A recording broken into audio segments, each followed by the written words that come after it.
సన్మాన కార్యక్రమానికి అధ్యక్షత వహించినటువంటి ప్రధాన ఉపాధ్యాయులు మేడం గారికి, నా గురువులు సార్ వారికి, అలాగే ఈ స్కూల్కి వచ్చినప్పుడు నేను మొట్టమొదటిగా కలుసుకునేది నా జీవితంలోనే ఉత్తమ ఉపాధ్యాయుడు శ్రీనివాసులు గారిని కలుసుకుంటూ ఈ కార్యక్రమాన్ని ప్రారంభిస్తాను.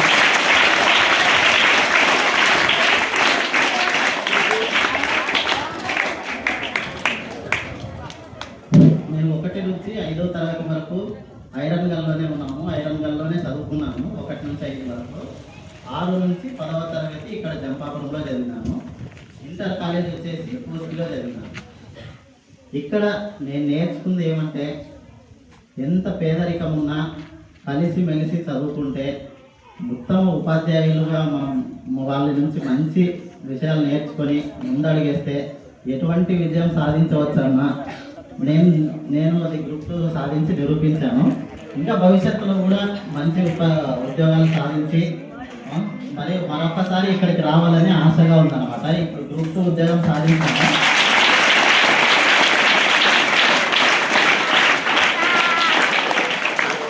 ఒకసారి గ్రూప్ 1 ఉద్యోగం రాసి కూడా నేను ఇంకా దగ్గరలోనే కోల్పోయినాను. అది కూడా గ్రూప్ 1 ఉద్యోగం ఒకసారి సాధించి మళ్ళొకసారి ఈ స్కూల్కి విచ్చేసి మీ ముందు ఇలాగే మాట్లాడాలని కోరుకుంటున్నాను.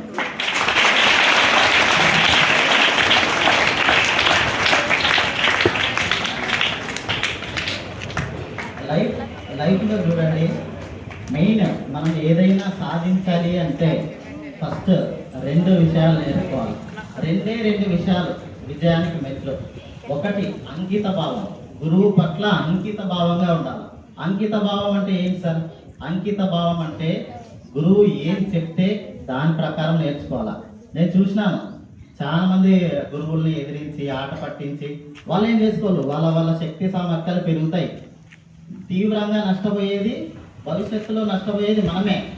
అంకిత భావం గురువు పట్ల ఎట్లుండాలంటే, ఆ దేవదేవుడు కృష్ణుని మీద అర్జునుడు ఎంతైతే అంకిత భావం చూపించాడో ఆ అంకిత భావం చూపిస్తే జీవితంలో ఎటువంటి విజయం అన్నా సాధించవచ్చు.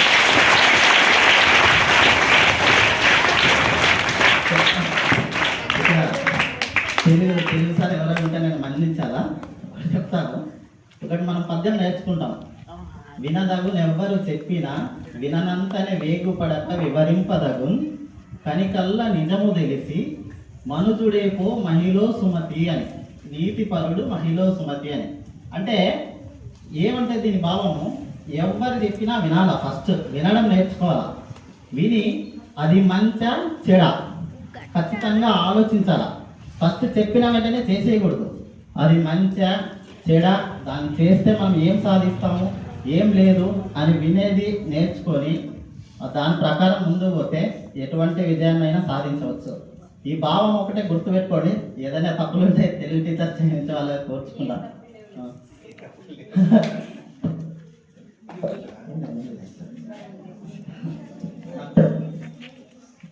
నేను కూడా చాలా చిన్నగా ఉండేవాడిని. మా మిత్రులని క్షమించాలా, నేను చాలా చిన్నగా అంటే 10th క్లాస్ పిల్లోడు అంటే 4వ తరగతి పిల్లలు మాదిరిగా ఉండేవాడిని. నేను భలే ఆట పట్టించేవాడిని మా ఫ్రెండ్స్ని. దాన్ని ఎవరు ఏమనేవాళ్ళు కాదు, చిన్న పిల్లోళ్ళే వదిలే అన్నట్టు. మా ఫ్రెండ్స్ అంత బాగా చూసుకునేవాళ్ళు నన్ను. నేను ఈ స్కూల్ గుర్తొస్తాయి, అవే గుర్తొస్తాయి. నేను ఇక్కడే ఆడుకున్నాం, ఇక్కడే తన్నుకున్నాం, ఇక్కడే చేసినాం, అన్నీ నాకు ఇవే గుర్తొస్తాయి.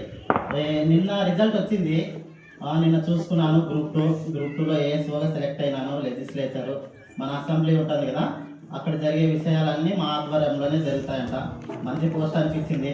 నేనే రేపు కానీ ఎల్లుండి కానీ వచ్చి మేడంతో మాట్లాడి, నేను 10th క్లాస్ 9th క్లాస్ పిల్లలతో ఒకసారి మాట్లాడి వాళ్ళకి నేను ఏం చేసినాను, నాతో పాటు వాళ్ళు ఏమైనా ప్రేరణ పొంది వాళ్ళు నాతో ఏమైనా డౌట్లు షేర్ చేసుకొని వాళ్ళు సాధించే విధంగా కృషి చేస్తామని నేనే మాట్లాడదామనుకున్నా.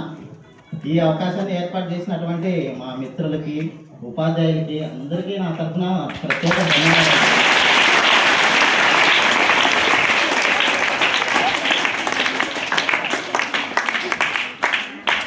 ఇక్కడ మనం చూసినది ఐరంగల్లు, చంపాపురము, సజ్జలగుట్టము. ఇక్కడ స్టూడెంట్స్ అందరం కలిసే ఉంటాము, అన్నదమ్ములా ఉంటాము, కలిసే క్రికెట్ ఆడతాము, కలిసే స్పోర్ట్స్ ఆడతాము, కలిసే చదువుకుంటాము, కలిసే విజయాలు కూడా సాధించాలి పొద్దున మీరు. ఏం డౌట్లు ఉన్నా నిన్న ఏం చేసేదంటే ఇంతకు ముందు మాకెవరు చెప్పేవాళ్ళు లేరు, మేమే అడిగి తెలుసుకొని ముందు. ఇప్పుడు ఏమి జస్ట్ ఫోన్ ఉంది, ఫోన్లో ఏదైనా మనం రెండు వైపులా ఉంటుంది. ఫోన్ చెడిపోవాలంటే మనం గేమ్స్ ఆడుకోవచ్చు, అక్కడ న్యూస్ చూడవచ్చు, లేదా పాఠాలు చదువుకోవచ్చు. మనం ఎటు సైడ్ వెళ్తే అటు సైడ్ వస్తుంది అన్నమాట. మనం ఏదైతే టెక్నాలజీ ఉందో దాన్ని మీరు అభివృద్ధి చెందడానికి, దానికి ఉపయోగించుకొని ముందుకెళ్తే కనుక ఖచ్చితంగా మీరు సాధిస్తారు ఏ విజయమైనా కూడా. ఇంకోటి, ఎప్పుడైనా మనం ప్రయత్నం చేస్తున్నాము, ఏదైనా చేస్తున్నాము అంటే మార్కులు కాదు, మార్కులే జీవితం కాదు. మనం ప్రయత్నం చేయాలి. ఫస్ట్ గురువు చెప్పిన మాట వినాలా, దాని ప్రకారం నడుచుకోవాలా, దాని ప్రకారం ఖచ్చితంగా ఫలితాలు అవే వస్తాయి, మన వెంటబడి వస్తాయి, ప్రాబ్లమే లేదు దాని ప్రకారం. మీరు ఖచ్చితంగా గురువు చెప్పింది పాటించి, గురువు చెప్పింది దాని ప్రకారం నడుచుకుంటే ఖచ్చితంగా విజయాలు సాధిస్తారు. అట్లనే ఇక్కడ జంపాపురం నుంచి కూడా మంచి మంచి టీచర్లు ఉన్నారు, మా మిత్రులు ఉన్నారు, అందరు ఉన్నారు. మీకు ఏ విధంగా ఏం చదువుకుంటారో, మీలో ఉన్న టాలెంట్ని బయటికి తీయండి. మీరు ఏం చదవాలనుకుంటున్నారు, ఏం సాధించాలనుకుంటున్నారు, అది తీసుకొని మనం దాని మీద ఫోకస్ చేసినామంటే ఖచ్చితంగా ప్రతి ఒక్కరు సాయం చేస్తారు. దానిలో నాకు చాలా కష్టాలు వచ్చినాయి, చాలా చూసినారు. మేము చాలా పేదరికంగా ఉండేవాళ్ళం. మీరు ఒకసారి ఇది చెప్పాలో లేదో తెలియదు కానీ, నేను డిగ్రీలో ఉన్నప్పుడు మా నాన్న చనిపోతే డిగ్రీలో ఫీజు కట్టడానికి డబ్బులు లేవు. మా అమ్మది అది పరిస్థితి. సేమ్ మీరు ఎట్లయితే ఉన్నారో, మీరు ఏదైతే బాధలు ఉన్నాయో నా ఫ్యామిలీ కూడా అవే బాధలు. ఇవి ఉంటాయి కదా, ఏమంటారు సార్, కమ్మలు అమ్మేసి డిగ్రీ ఫీజు కట్టింది మా అమ్మ. వాళ్ళు అంత కష్టపడతారు. నేను అది చూసిన. అది చూసిన తర్వాత లైఫ్లో డబ్బుల కోసం ఎప్పుడు కూడా మా అమ్మని ఇబ్బంది పెట్టింది లేదు. ఒకసారి మీరు చూడండి, మీరు అమ్మ నాన్నల్ని ఏ విషయాల్లో ఎంత ఇబ్బంది పెడుతున్నారు. వాళ్ళు ఎప్పుడు కూడా మన మంచికి, మన బాగుబండికే వాళ్ళు చేస్తారు. ప్రతిదీ వాళ్ళ జీవితం మన కోసం అంకితం చేస్తారు. సేమ్ మనం కూడా మన జీవితం వాళ్ళ కోసం అంకితం చేయాలా, ఆ విధంగా కష్టపడాలా. నేను మీ తరఫున మీ అందరూ కూడా మీరు బాగా చాలా కష్టపడి మంచి మంచి ఉద్యోగాలు కానివ్వండి, జీవితంలో కానివ్వండి, ఏ విషయంలోనైనా కానీ మీరు విజయాలు సాధించి మీ అమ్మ నాన్నలు బాగా చూసుకుంటేనే మా అందరికి కానీ, మా బ్యాచ్కి కానీ, ఇక్కడ ఉండే టీచర్లు కానీ, గురువులు కానీ అందరికీ కావాల్సింది ఇదే. మీరు మంచిగా సాధించాలని కోరుకుంటున్నాను.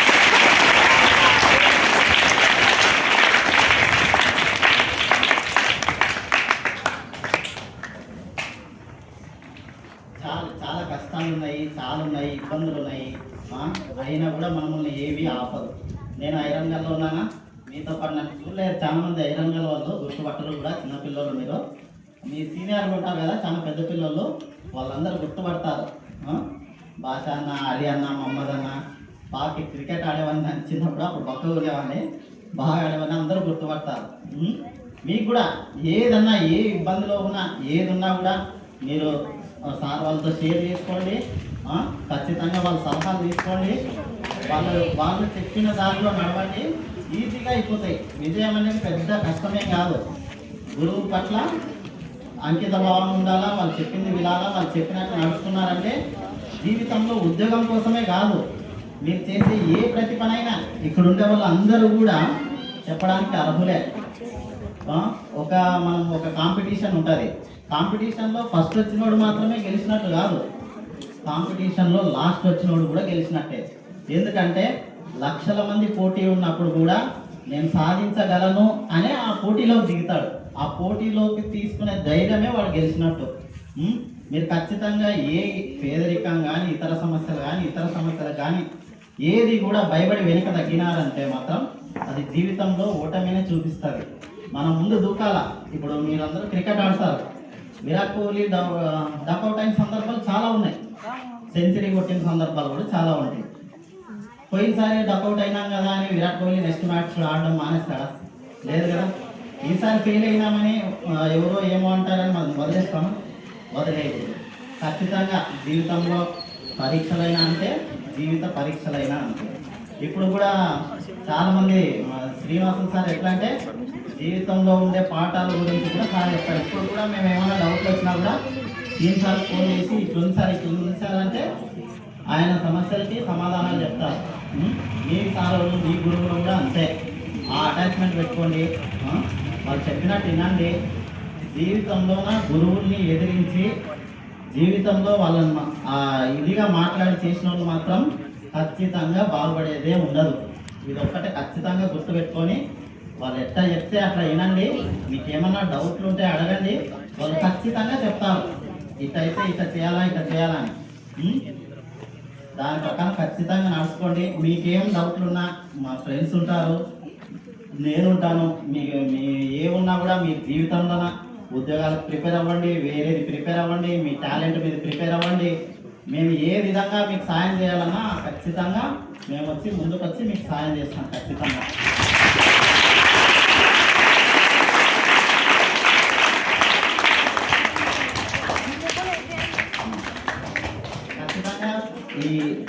నేను ఇంకా గ్రూప్ 1 ప్రిపేర్ అవుతాను. అంతలోపు మీరు కూడా ఖచ్చితంగా ఏదో ఒక గోల్ పెట్టుకోండి, దాని మీద కృషి చేయండి. ఖచ్చితంగా మీరు భవిష్యత్తులో కూడా మంచి మంచి విజయాలు సాధించి ఇట్లా నా మాదిరిగా ఇప్పుడు వచ్చి నిలబడి మీరు కూడా మాట్లాడాలని కోరుకుంటున్నాను.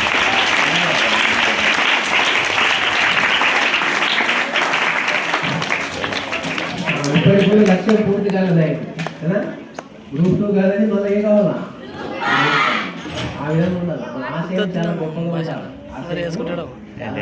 ఉండాలి. ఆశయ సాధన కోసము 2 ముఖ్యమైన లక్ష్యాలు మీరు అలవర్చుకోవాలని చెప్పాడు. ఏది? గురువు పట్ల గౌరవం కలిగి ఉండాలి, అంకిత భావం ఉండాలి. లక్ష్య సాధన పట్ల అంకిత భావం ఉండాలి, నిబద్ధతతో కష్టపడాలి, తల్లిదండ్రుల్ని ఇబ్బంది పెట్టకూడదు. ఆయసుడు ఆ 2 లక్షణాలతో ఎంత గొప్ప విజయం సాధించాడు. కాబట్టి విజయానికి లక్ష్యం మంచి అలవాట్లే. మంచి కాకుండా చెడు వైపు పోతే ప్రతిసారి చెప్తుంటారు మీరు. న్యూటన్ థర్డ్ లా కదా, న్యూటన్ 3వ గమన సూత్రం. మనం మంచి చేస్తే మంచి వస్తుంది, చెడు చేస్తే చెడు వస్తుంది. అది మారదు, అది మారదు. జీవితంలో కూడా అంతే. పదార్థాల్లో ఫిజిక్స్లో ఒకటే న్యూటన్ లా కాదు, జీవితంలో కూడా న్యూటన్ లా ఉంది మనకు. కాబట్టి ఆ వైపుగా మీరు అన్న చెప్పినట్లు బాగా కష్టపడి ఈ రోజు నుంచి ఒక లక్ష్య సాధనకు ఆయన నుంచి ప్రేరణ పొంది మీరు కూడా ఇంకా సాధిస్తానంటున్నాడు. గ్రూప్ 1 ఇంకా దానికన్నా పై స్థాయి, దానికన్నా పై స్థాయి. ఆ విధంగా ఎప్పుడు సాధించాలని, మీరు కూడా ఎప్పుడు వచ్చిన ఇలాంటి స్టేజ్ మీద సన్మానం చేసుకోవాలని కోరుకుంటూ ఆకాంక్షిస్తూ ఈ సభకు మా విన్నపాన్ని నుంచి, అలాగే ఈ సభ ఏర్పాటుకు బృందానికి, అలాగే మా పాఠశాల తరఫున మరొకసారి అందరికీ కూడా విజేతలకి తెలియజేస్తూ జనగణమనతో ఈ సభని ముగిస్తాం.